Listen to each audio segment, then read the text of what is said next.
Thank you for joining me. I am starting the pears. This is one that is almost done. It's just cooling from the oven. Here's a nice little pear shape. My pears are white primo that are conditioned, thoroughly rolled into a ball. They're actually 9 millimeters thick. It's a good size for a charm. So once it's into a ball, the way that I make it into, get the fingernail mark out of it, I just put in it. The way I turn it into a pear shape is I start rolling it. Let's see if I can do this towards the camera. So I start rolling it in between my fingers, about not quite halfway up, maybe a little bit further down. But I start doing it that way. Then I switch my fingers where the pads of my fingers are inward straight on the pear rather than sideways how I started. So I continue twisting it in my fingers like this. Then I'll put it on the table and I'll twist and push down just a little bit just to create a flat bottom for it to stay on. And I'll just kind of check out, see if that's the pear shape that I want. If it's not quite, I'll continue to twist with the inside of my fingers. You could shorten it, round out the top, push on it gently until you have the pear shape that you really like. Okay, now for the coloring of the pears. For the coloring of the pears, I'm going to be using yellow ochre, brown, and actually the light green. If you use the dark green, be very, very sparing with it. It's for highlights. For those of you who are not used to using the chalk dust, you hold the pastel and you scrape down with a clay blade. You make a separate little pile for each color. Now I'm going to take one of my little pears that I've already shaped here. And the way that I do this is I start with a more yellow green. It's the lighter green that I have. And I actually go along the top of just one side. I brush down. And this is because pears have a little bit of green to them. I go on the opposite side, brush down, disperse the color just a little bit. And then what I'm going to do from here is go with my yellow ochre. And I cover the whole pear and yolk, the yellow ochre. I use the yellow ochre overlapping what I did with the green all over the whole body of the pear, the bottom of the pear.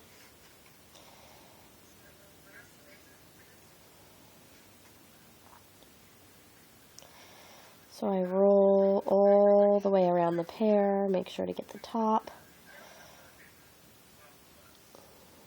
As your hands get covered in chalk dust. Okay, so I'll get that one little spot.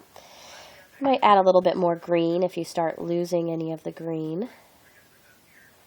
I like using primarily the yellow-green. It stays in as it cooks.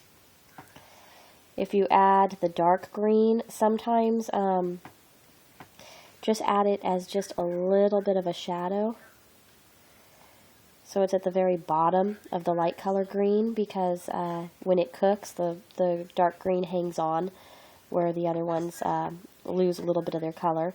Then I use a little bit of brown. You might want to tap a little yellow with the brown so it doesn't become too brown. But then you also put a little bit yellow where the shadows would be in the pear because the shape of the pear. Add a little bit of brown.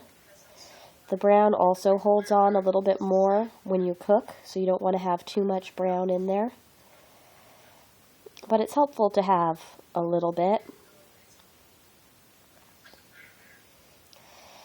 So there you have your little bit of pear.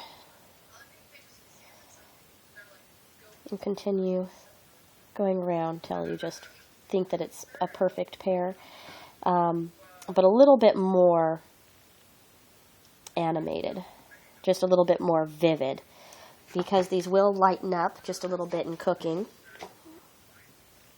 So I'm going to put that down for a second. Now what I'm going to do is cut a little stem here. The stem is actually clay that's rolled out. It's 1/3 of the burnt umber to 2/3 primo. It could be a little bit less burnt umber than that. And I roll it. It's about 1/2 millimeter thick. And the way that I like to do this, I poke a hole in the center. You could even add a tiny bit of TLS to the top of your safety pin and tap it in to help it hold on if it's not wanting to stick because of the pastel. Mine is not wanting to stick right now.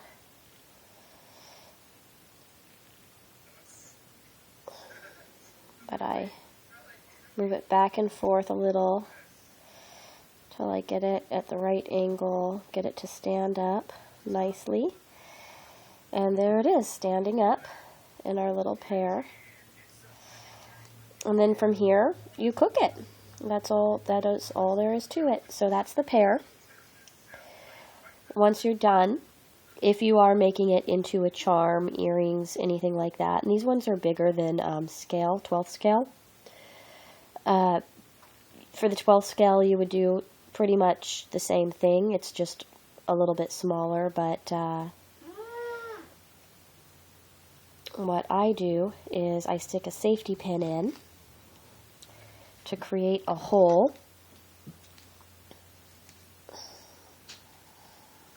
and then I remove the safety pin after a few minutes and I add my head pin.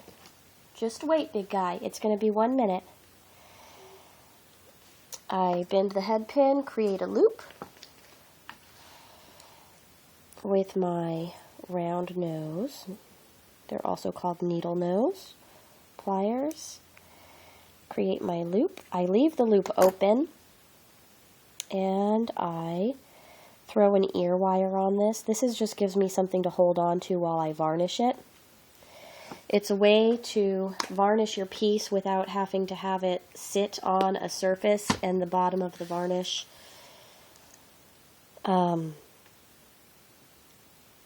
have the wet surface basically drying on a dry surface. Wait 1 minute, little guy. I'm almost done. I'm almost done. I'll fix the computer in just a minute, honey. Let me finish. Sorry, he's been so patient this whole video. And now he's done. He's done waiting for me. So I basically, sorry, I'm not staying in frame here, but I varnish all around, and you see that you get the pretty greens, you get the yellows, you have a little bit of brown on one side. I don't have brown all over the whole pear, but I just want a spot or two just to mimic real pears. And then once it's dry, you're ready to go. I hope that you enjoy this video. If you want to see more videos, please subscribe. If you do decide to make jewelry out of it, and you were varnishing it like I do, it's nice to have an earring rack so you can hang them to dry with them not touching anything. They usually take me about an hour to dry to the point where I could handle them.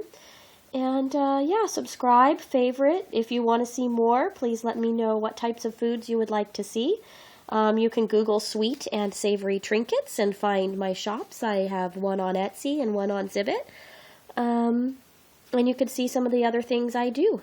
I'll talk to you soon. Thanks, bye.